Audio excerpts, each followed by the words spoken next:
In this video, we're going to be transforming what looks like a mountain into something that's underwater. So it's a really quick technique done in Affinity Photo that you can combine two images and create this look and feel. So we've actually are starting with an image that looks like this. You can see all these trees below the mountain. And what we want to do is end up with something like this. So this ultimately involves two photos, of which we're going to go ahead and combine.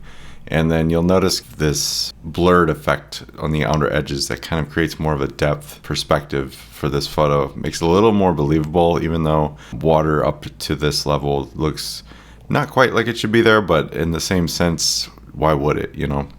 So let's get started. In this very first document, I have this image open. Go ahead and unlock it, and I like to just duplicate it so I have a working backup copy and just hide that layer for safety's sake. So we're going to start here. In this image in particular, we really don't have to do much to start with. I'm going to go ahead and save it down. So we have this saved. I'm going to go and open one more file that is the water we're going to be using for this image. And that's going to be in the start folder if you have the files you've downloaded as a pro subscriber. Go ahead and open that file. And we can place it just on this image. Maybe it's full size. If you click once when you place it like that, it will just come into the frame at its full size.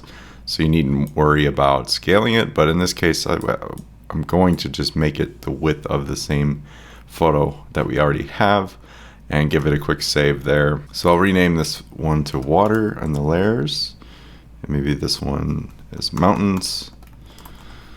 And obviously, to make this believable, we need to remove the sky in this image so that the water is butting up against the mountains in this one. So to do that, I'll do a selection brush tool on this image, and I want to maintain the water. So I'm just going to paint the water itself up to that skyline, and we'll get that selected. With that done, we can mask this image based on that selection, or we can refine it a bit, which is totally possible. If you just click the setting and go to town here, we should be okay to just go and make a new layer with a mask here. I'll double check and see if that works the way we want it.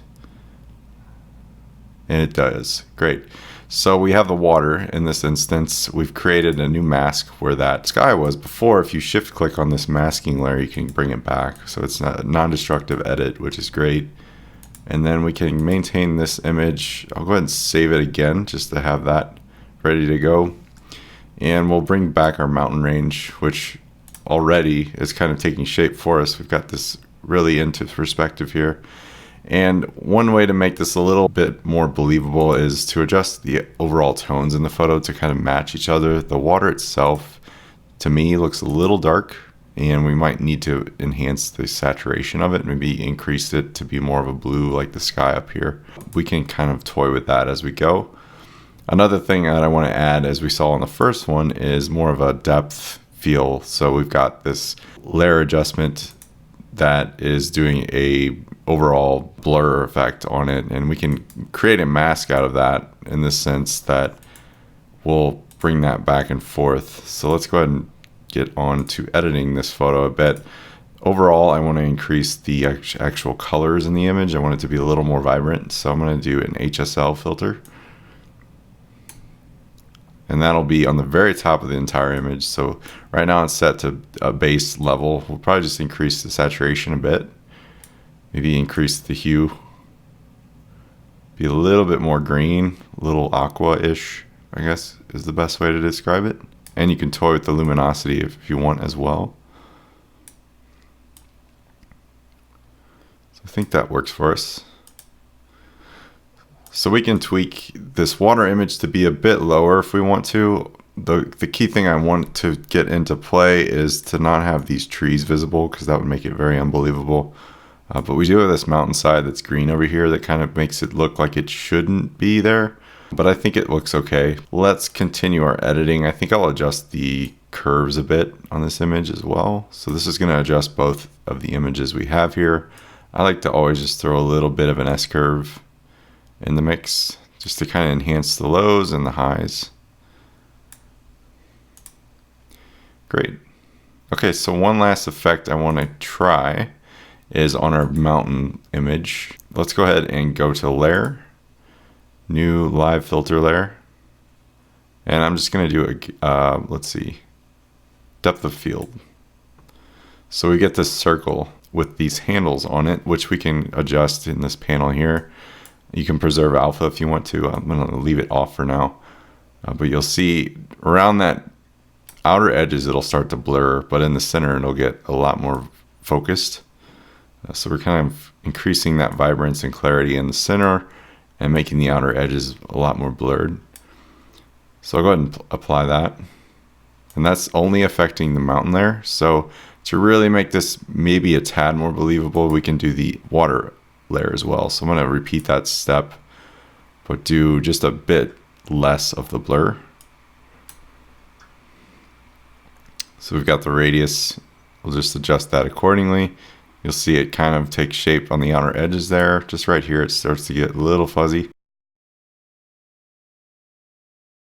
And you can even do a different blend mode on these if you really want to go crazy with some of this stuff. But I think normal is what we're after in this image. So I'm going to leave it as is. And I think that's kind of the effect we're after. Overall, this image already looks pretty good. We might come back on these mountain layers and adjust that blur just a little bit more. So I'm going to undo some of that. On the edges, it was getting a little too blurry. So I'm going to come back. Great.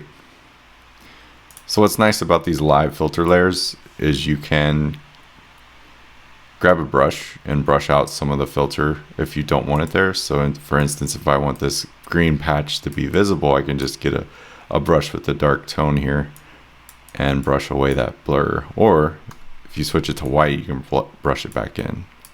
So that's great. Okay, so maybe one more effect in terms of increasing and enhancing this photo. I'm going to do a levels adjustment.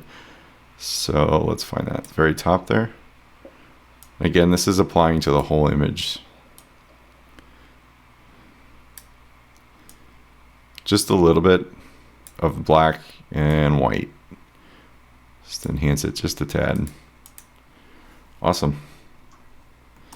So that wraps up this quick technique of making a mountain range or some sort of cityscape. Maybe if you're looking for different images to try this on, and adding a perspective-based water approach. So where something is underwater, definitely is important to find the right images here. So the water being almost where the camera angle is in the water is perfect for this.